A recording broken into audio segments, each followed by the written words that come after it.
Hello Kickserv users! Today I'm going to talk about sources and how they help you to identify where your clients are finding you and with this strengthen your marketing.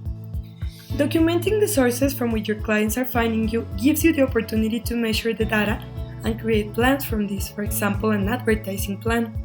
To go to sources, click on settings and then customer sources in here.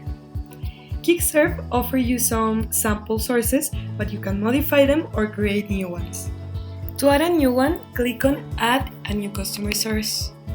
For example, Denver Post and Add customer source.